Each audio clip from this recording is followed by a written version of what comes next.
નમસ્કાર વિદ્યાર્થી મિત્રો, ગુડ મોર્નિંગ. કેમ છો બધા? મજામાં છો ને? ઓનલાઈન વિડીયો લેક્ચરમાં હું જય સર આપ સર્વનો હાર્દિક સ્વાગત કરું છું મિત્રો. ચેપ્ટર નંબર 9 કિરણ પ્રકાશ શાસ્ત્રને હવે આપણે આગળ લઈ જાઓ મિત્રો. થોડાક ટોપિક હવે બાકી છે, બરાબર છે. એમાંનો એક મહત્વનો ટોપિક અને એક આખો સેપરેટ ટોપિક છે. આપણે વક્રીભવન ભણ્યા મિત્રો. વક્રીભવનમાં આપણે શું કીધું હતું કે સમાંગ અને સમદિગ્ધર્મી માધ્યમ ન હોય ત્યારે કોઈ પ્રકાશીય કિરણ છે એ વક્રીભવનની ઘટના છે એ અનુભવે છે. અને આપણે સ્નેલનો નિયમ ને એ બધી વસ્તુ તમને યાદ હશે. આપણે આ જે ટોપિક છે એ ટોપિક આપણે ભણવાનો છે કે સમબાજુ પ્રિઝમ. મિત્રો, એક પ્રિઝમ ત્રિકોણાકાર આવી રીતનો એક પ્રિઝમ હોય. તમારે આ પ્રિઝમ ઉપરનો આખો પ્રેક્ટિકલ પણ આવવાનો છે. આવો એક પ્રિઝમ હોય મિત્રો. તો પ્રિઝમની સપાટી ઉપર કોઈ પ્રકાશીય કિરણ છે એ આપાત કરી અને એના ઉપર થતી પ્રકાશીય ઘટના એટલે કે વક્રીભવનની ઘટના આપણે સમજવાની છે, બરાબર છે. બહુ સરળ ટોપિક છે મિત્રો અને સમજવા જેવો ટોપિક છે. એનો પ્રેક્ટિકલ પણ છે આપણે ધોરણ 12માં, બરાબર. જે આપણે જ્યારે આપણે આશા કરીએ કે વહેલામાં વહેલી તકે શાળા ખુલે એટલે આપણે એ સાથે મળી અને આપણે પ્રેક્ટિકલ સેશન્સ પણ જોવાના છે, બરાબર છે. તો પ્રિઝમ વડે થતું વક્રીભવન ટોપિક છે. પ્રિઝમ વડે થતું વક્રીભવન આખો ટોપિક છે એ 3-4 ટુકડામાં ફેલાયેલો છે. જો આખો ટુકડો પહોંચે તો નિબંધ પ્રકારનો પ્રશ્ન થાય. 2 માર્કના પણ 3-4 ટુકડા થઈ શકે એમ છે. સૌથી પહેલા હું ખાલી પ્રિઝમનો સામેનો ભાગ તમને દેખાડીશ. આપણે વક્રીભવન જોવાનું છે અને એના માટે એમાં સૌથી પહેલું સ્ટેજ આપણે પ્રિઝમ સમીકરણ તારવવાનું છે. પહેલું શું તારવવાનું છે? પ્રિઝમ સમીકરણ. કોઈ એક કિરણ છે એ પ્રિઝમની સપાટી ઉપર હું આપાત થતું હોય એવું લઉં, બરાબર. અહીંયાથી એક શું દોરવામાં આવે? આપાત કોણ. આ થયો શું થયો? આપાત કોણ. હવે બહારનું માધ્યમ, અહીંયાનો વક્રીભવનાંક n1, પ્રિઝમના દ્રવ્યનો વક્રીભવનાંક n2. કાચનો જ પ્રિઝમ છે. અગેન અહીંયા આગળ શું આવશે? n1, બરોબર છે. હવે અહીંયા છે એ પાતળું માધ્યમ છે, તો પાતળા માધ્યમમાંથી ઘટ્ટ માધ્યમમાં જાય ત્યારે હવે બચ્ચા જાણતા હે કે શું થાય? લંબ તરફ વળે અને આ શું આપે? વક્રીભવન કોણ. પરંતુ મિત્રો હવે સમજવાનું એ છે કે કિરણ અહીંયા આગળ જશે. હવે અહીંયા પહોંચશે તો અહીંયા આગળ અહીંયા બેઠી રહેવાનું નહીં. શું થશે કે અહીંયા આગળ હવે તમે જો એક લંબ દોરવામાં આવશે ત્યારે હવે તમે વિચાર કરો આ બિંદુ આગળ એનું શું થવાનું? હવે એ ઘટમાંથી પાતળામાં આવશે એટલે મિત્રો આ લંબ છે તો એ લંબથી કેવું જશે? દૂર જશે. અંતિમ નીકળતું કિરણ આપણે એને કીધું હતું, એને કહેવાય નિર્ગમિત કિરણ. શું કહેવાય? નિર્ગમિત કિરણ. ખબર પડી? એણે લંબ સાથે બનાવેલો ખૂણો એને કહેવાય નિર્ગમન કોણ. આ છે R2, બરાબર છે. સમબાજુ પ્રિઝમ હોય ને મિત્રો. સમબાજુ એટલે શું કે જેની 3 બાજુઓ કેવી હોય? ના ખૂણાઓના માપનો સરવાળો કેવો હોય? 180. એટલે કે આ ખૂણો 60નો, આ ખૂણો 60નો અને આ ખૂણો 60. આને હું નામ આપી દઉં ABC.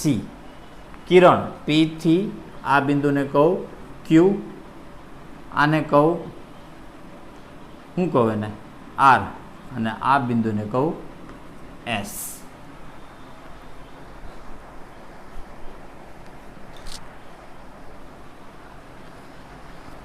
એક વસ્તુ મિત્રો સમજવાની આપણે છે કે આ જે બિંદુ આને કહું N.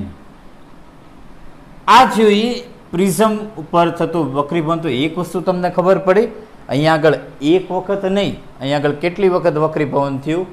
2 વખત થયું. એક વખત આ સપાટીએથી કિરણ આવ્યું, પાતળામાંથી ઘટમાં લંબ તરફ પ્રવેશ્યું, ઘટમાંથી બહાર જ્યારે અંતે નિર્ગમિત થયું ત્યારે ઘટમાંથી પાતળામાં બીજી વખત થયું. રિવર્સિબલ એને પ્રતિવર્તી કિરણની પ્રતિવર્તતાનો તમે નેચર કહી શકો કે અહીંયાથી જો એ જેટલા ખૂણે માની લો કે આટલા ખૂણે એ આપાત થયું હોત તો આ આપાત કોણ હોત અને અંતે નીકળ્યું તો એ એટલા જ ખૂણે એ નિર્ગમિત થાત. અને કિરણની પ્રતિવર્તતા કહેવાય. હવે મિત્રો પહેલો તબક્કો આપણે અહીંયા આગળ જોવાનો છે. ફર્સ્ટ આપણે પ્રિઝમ સમીકરણ તારવવાનું છે. શું તારવવાનું છે? પ્રિઝમ સમીકરણ. થિયરીનો પહેલો પ્રશ્ન, આ થિયરીનો પહેલો કટકો પણ કહી શકો. તો હવે પ્રિઝમ સમીકરણ મિત્રો કેટલું અને શું આવે આપણે જોવાનું છે. આ છે એ પ્રિઝમ કોણ થયો. પ્રિઝમ કોણ છે એને એ વડે દર્શાવવામાં આવે. બરાબર. એક વસ્તુ યાદ રાખજો મિત્રો કે આ છે ને આ આપાત કિરણની મૂળ દિશા છે અને આ જે છે અહીંયાથી કિરણ છે એટલું વિચલિત થયું તો એક વિચલન કોણ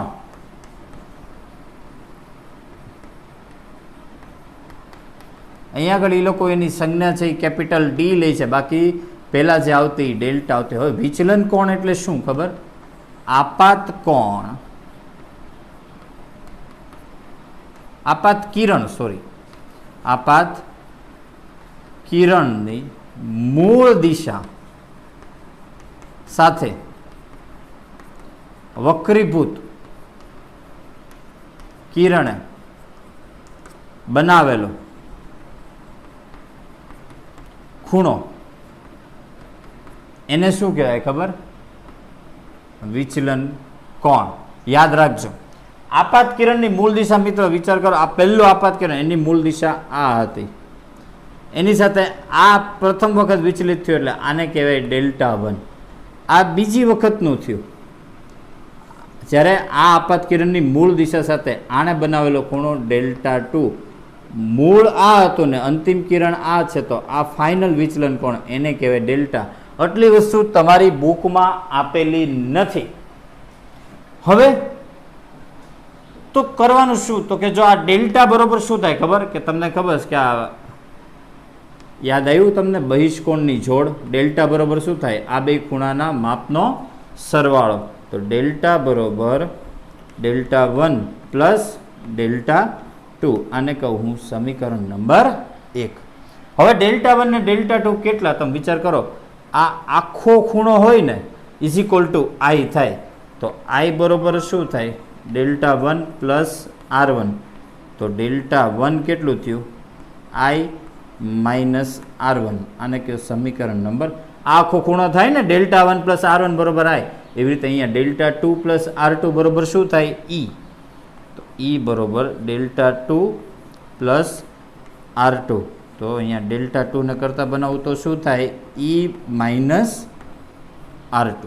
હવે ડેલ્ટા 1 ડેલ્ટા 2 મળી ગયો, એને ઓલા ડેલ્ટાના સૂત્રમાં મૂકો. ડેલ્ટા 1 એટલે આઈ માઇનસ R1, ડેલ્ટા 2 એટલે ઈ માઇનસ R2. ડેલ્ટા બરોબર શું થાય?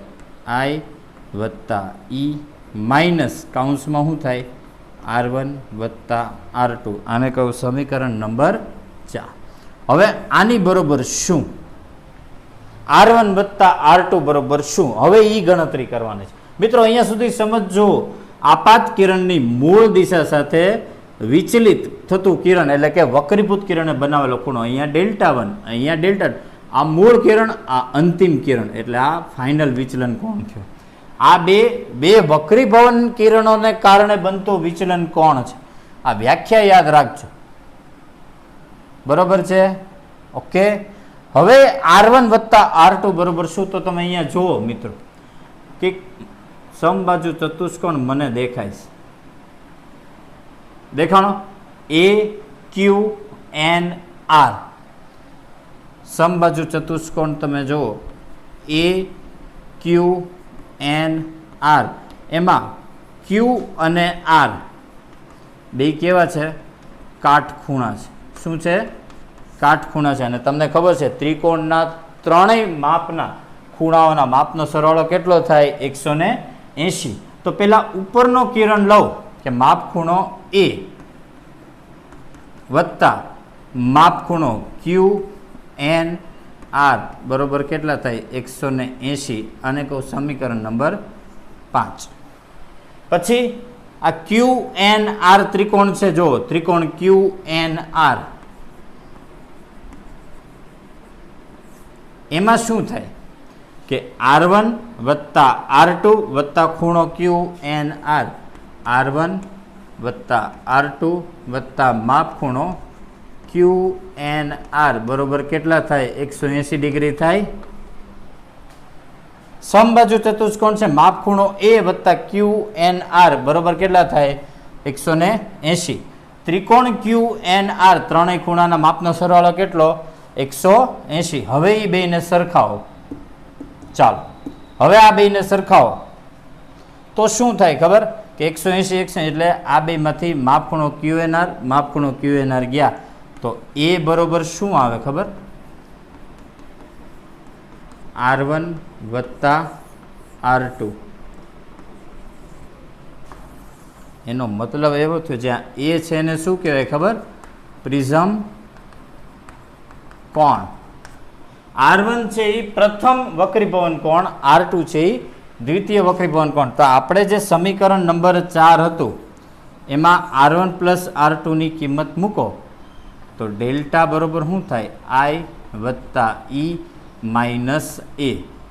એને આ બાજુ લઉં તો એક સૂત્ર મળી ગયું I વત્તા E ઇઝ ઇક્વલ ટુ એ વત્તા ડેલ્ટા.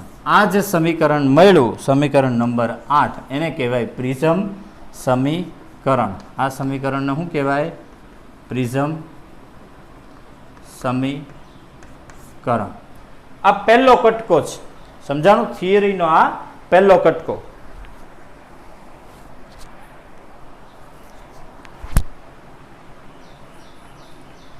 શું કર્યું આપણે એમાં મેથેમેટિક્સ જ મિત્રો ગણિત જ વાપર્યું છે, બીજું કાંઈ નથી કર્યું.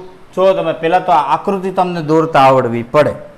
પ્રથમ કિરણ આપાત થયું, અહીંયા વક્રીભૂત થયું, 2 વખત વક્રીભવન થયું. એના માટે આપણે લખ્યું કે વિચલન કોણ, ફાઇનલ વિચલન કોણ એટલે મૂળ આપાત કિરણને અંતિમ કિરણ સાથે બનાવેલો ખૂણો. તો ડેલ્ટા બરોબર શું થાય ડેલ્ટા 1 વત્તા ડેલ્ટા 2. હવે ડેલ્ટા 1 એટલે શું તો આ આખો ખૂણો બરોબર I થાય તો I બરોબર શું થાય ડેલ્ટા 1 વત્તા R1. તેમાંથી ડેલ્ટા 1 ને કરતા બનાવ્યો. અહીંયા E બરોબર ડેલ્ટા 2 વત્તા R2 એમાંથી ડેલ્ટા 2 ને કરતા બનાવ્યો. અહીંયા આગળ આપણે મેળવ્યું R1 R2 જોતા તો આપણે જોયું કે સમબાજુ ચતુષ્કોણ AQNR ખૂણો Q અને R કાટખૂણા છે. તો ત્રિકોણના ત્રણેય ખૂણાના માપનો સરવાળો 180 થાય તો માપ ખૂણો A વત્તા QNR બરોબર શું થાય 180. અને ત્રિકોણ QNR માં R1 વત્તા R2 વત્તા આ ખૂણો લેવાનો ને સમજાણું એ કેટલાનો થાય 180 નો. એ બેને સરખાવ્યા એટલે પ્રિઝમ કોણ મને એટલો મળ્યો. એને અહીંયા મૂક્યો એટલે મને આ પ્રિઝમ સમીકરણ મળ્યું. બરાબર છે? એની ડાઉટ? જો આ તારવણી 2 માર્કમાં પૂછાય તો આટલું કરવું પડે. સમજી લેજો, એક આ વ્યાખ્યા લખી લેજો વિચલન કોણની બધું. બરાબર? તમારામાં વિચલન કોણ છે અને એ લોકો ડેલ્ટા નહીં પણ કઈ સંજ્ઞા વાપરે છે ડી, એટલે તમે ખાસ ધ્યાન રાખજો. Okay? Any doubt? Any confusion? એટલે આપણે અહીંયા આગળ ડી લખી નાખીએ. ડી માને વિચલન કોણ, I એટલે આપાત કોણ, E એટલે નિર્ગમન કોણ, A એટલે પ્રિઝમ કોણ અને ડેલ્ટા એટલે વિચલન કોણ. ઓકે? ચાલો હવે આમાં આનો બીજો કટકો. રેડી? એની ડાઉટ? ચાલો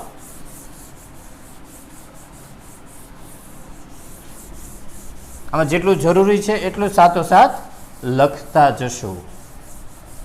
આ સૂત્ર તારવણી મિત્રો એકવાર જાતે લખજો એટલે તમને ખ્યાલ આવી જાય.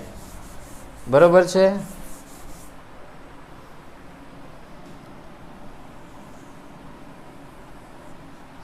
જો પહેલા તો શું મેળવ્યું તો કે એ એને શું કહેવાય પ્રિઝમ કોણ બરોબર સૂત્ર R1 વત્તા R2 એના ઉપરથી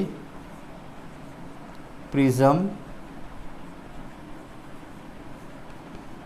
સમીકરણ આઈ વત્તા ઈ ઇઝ ઇક્વલ ટુ એ વત્તા ડેલ્ટા. આને ડી નો વાંચતા હો, આને શું વંચાય? ડેલ્ટા. જ્યાં બધાના અલગ અલગ છે. આઈ એટલે આપાત કોણ, ઈ એટલે નિર્ગમન કોણ, એ એટલે પ્રિઝમ કોણ અને ડી એટલે વિચલન કોણ. બરાબર છે? ઓકે.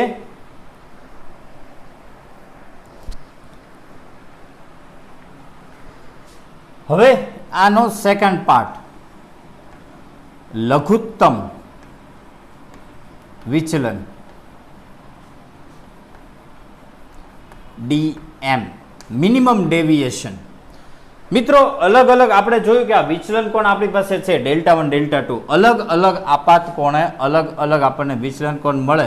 તો એ લોકોએ ગ્રાફ આપણને ડ્રો કરીને આપ્યો છે કે આ અક્ષ વાય અક્ષ ઉપર એને અલગ અલગ વિચલન કોણ લીધા અને આ અક્ષ ઉપર એને અલગ અલગ આપાત કોણ લીધા. અહીંયા આગળ અલગ અલગ ખૂણા લઈ અને એ જે આલેખ છે એ એને આલેખ આવી રીતે દોરીને આપ્યો, જે આલેખ આપણને ડાયરેક્ટ આપણે સ્વીકારવાનો છે. હવે મિત્રો આમાં વિચાર કરો, કોઈ પણ બે આપાત કોણે તમે જુઓ, વિચલન કોણના મૂલ્ય કેવા આવશે? અલગ અલગ આવશે. આને કહું I1, આને કહું I2, ત્યારે અહીંયા શું આવ્યું? D1, અહીંયા શું આવ્યું? D2. આખામાં એક જ બિંદુ એવું છે કે જ્યાં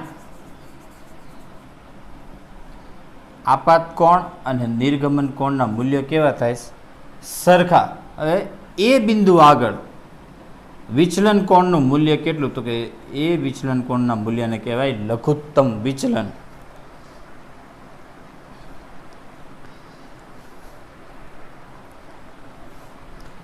એ બિંદુ કે જ્યારે આપાત કોણ અને નિર્ગમન કોણના મૂલ્ય સરખા થાય ત્યારે વિચલન કોણ કેટલો થાય? લઘુત્તમ વિચલન થયું કહેવાય. ત્યારે ખૂણાને શું કહેવાય? લઘુત્તમ વિચલન કોણ.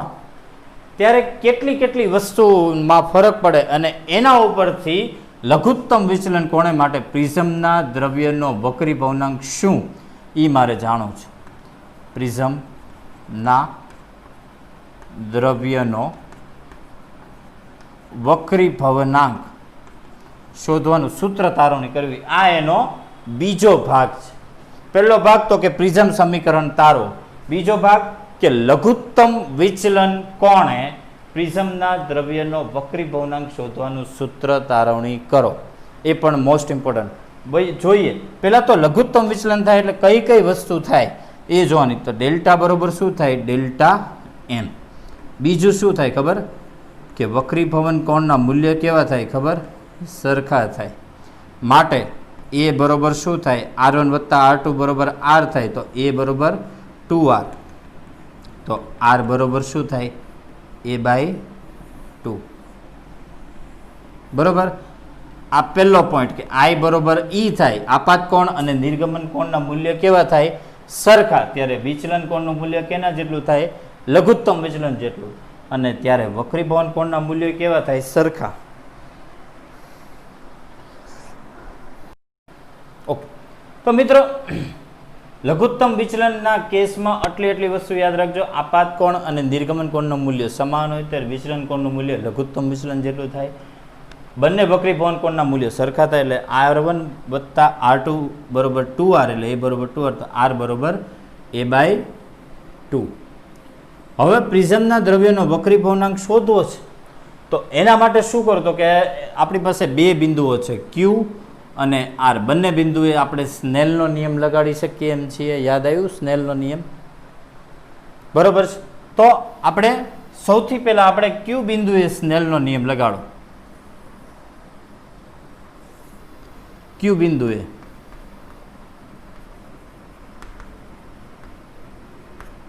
સ્નેલનો નિયમ વાપરો તો શું થાય? N1 sin I. શું થાય? N1 sin I is equal to શું થાય? N2 sin R1. N2 sin R1. આને કહો સમીકરણ નંબર 1. હવે કયા બિંદુએ વાપરો? R બિંદુએ સ્નેલનો નિયમ વાપરો.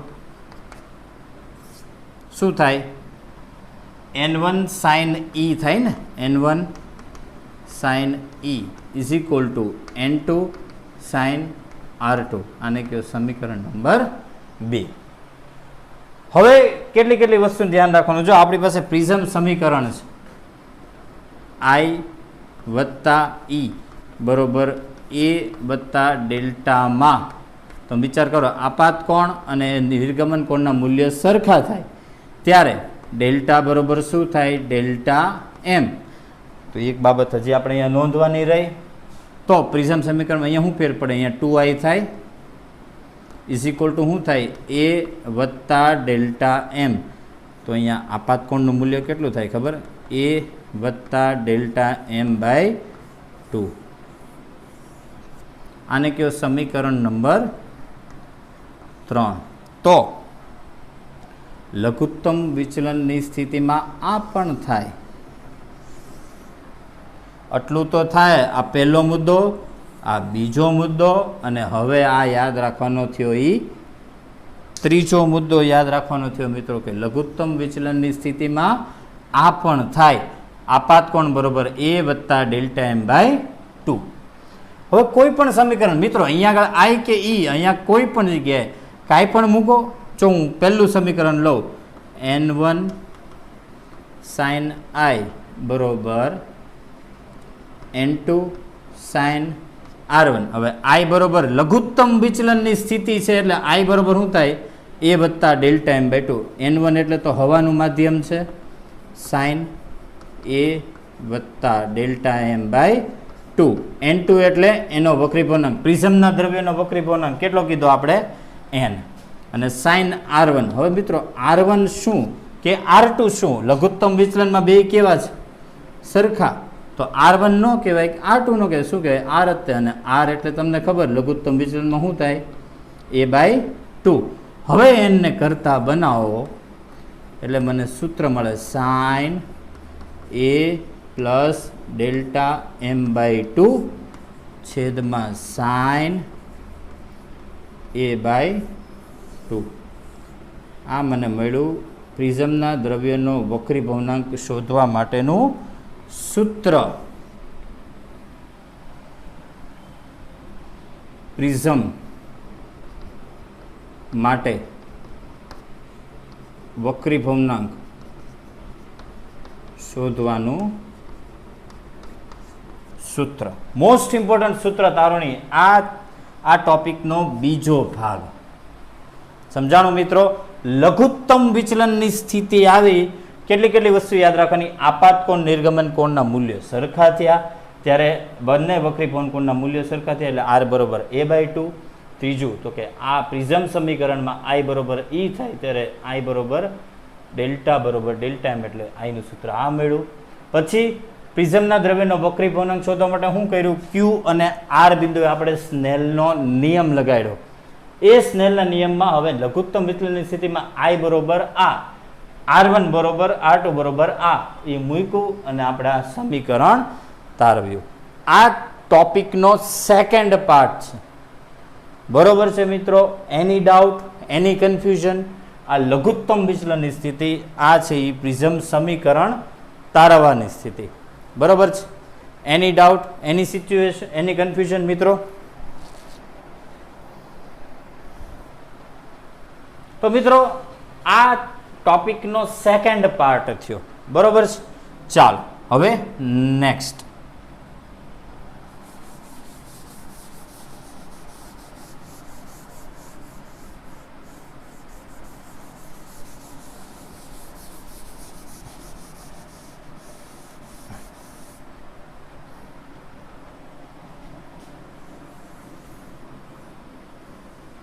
જોજો મિત્રો, આ બધી જ વસ્તુ મિત્રો એકદમ સરળ ટોપિક છે મિત્રો.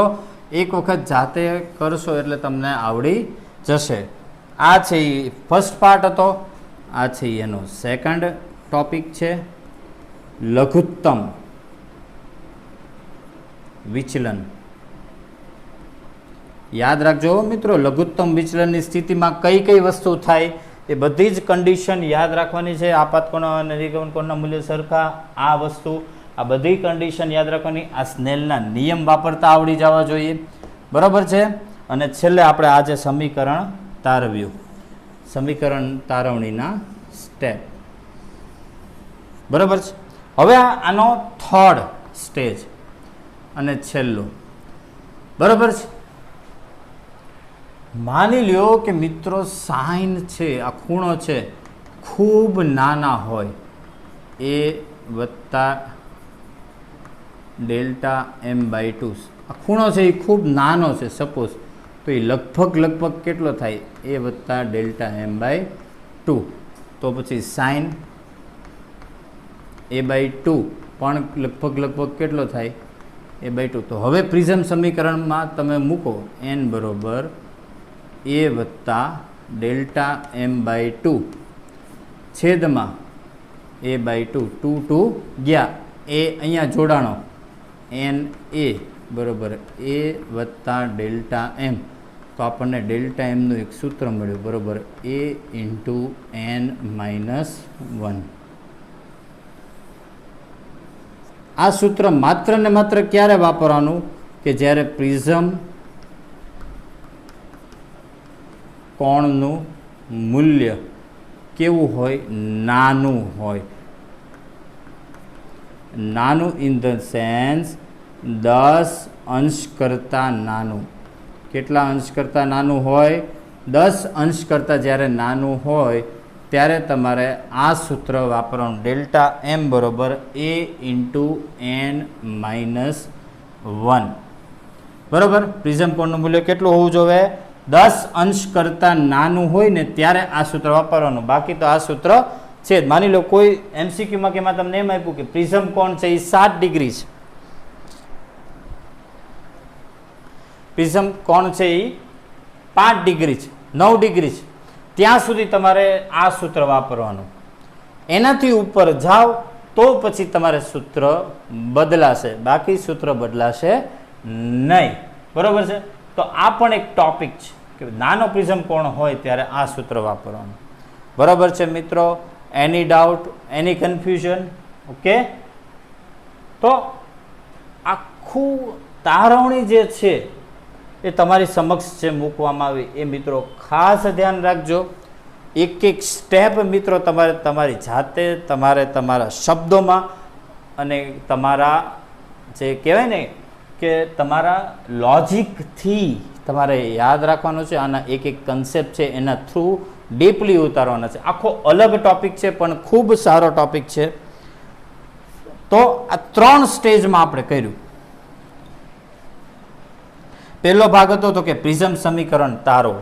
સેકન્ડ ક્વેશ્ચન એવો પૂછે કે લઘુત્તમ વિચલનની સ્થિતિમાં પ્રિઝમના દ્રવ્યનો વક્રીભવનાંક શોધવા માટેનું સૂત્ર તારો.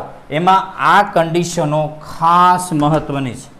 આ જે 3 કન્ડિશનો કીધી ને, જે તીર કરીને એની ઉપર જે બ્લુ રાઉન્ડ કર્યું, ત્રણેય કન્ડિશન યાદ રાખજો.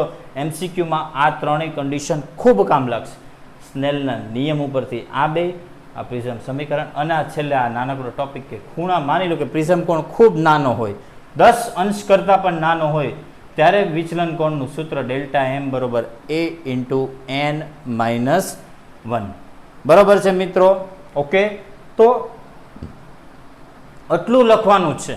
આજના લેક્ચરમાં કોઈ એપ્લિકેશન નથી, માત્ર ને માત્ર થિયરી છે. કોઈ જાજુ લખાણ આપણે કરવાની જરૂર નથી, પરંતુ મિત્રો આ સૂત્ર તારવણી હું તમને કહીશ કે જાતે કરવાની છે. આ તમને આકૃતિ જાતે દોરતા આવડવી જોઈએ. 2 વખત સૂત્ર તારવણી તમારે છે એ જાતે લખવાની છે, બરાબર છે મિત્રો? એટલે એમાં તમે પાવરફુલ થઈ જાઓ.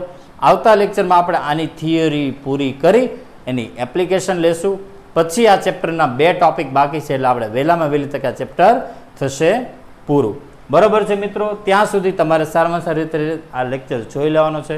કંઈ પણ ડાઉટ હોય, ક્વેરી હોય તો કોમેન્ટ બોક્સમાં અને અમારી સાથે વોટ્સઅપમાં કોમ્યુનિકેટ કરવાનું છે, બરાબર છે? કંઈ મૂંઝાતા નહીં મિત્રો. જલ્દી આપણે શાળાએ આપણે સાથે મળીએ એવી ભગવાનને પ્રાર્થના. થેન્ક યુ, આભાર, જય હિન્દ, સસ્તર્યો મસ્તર્યો. સ્ટે ચિન વિથ જય સર. Thank you.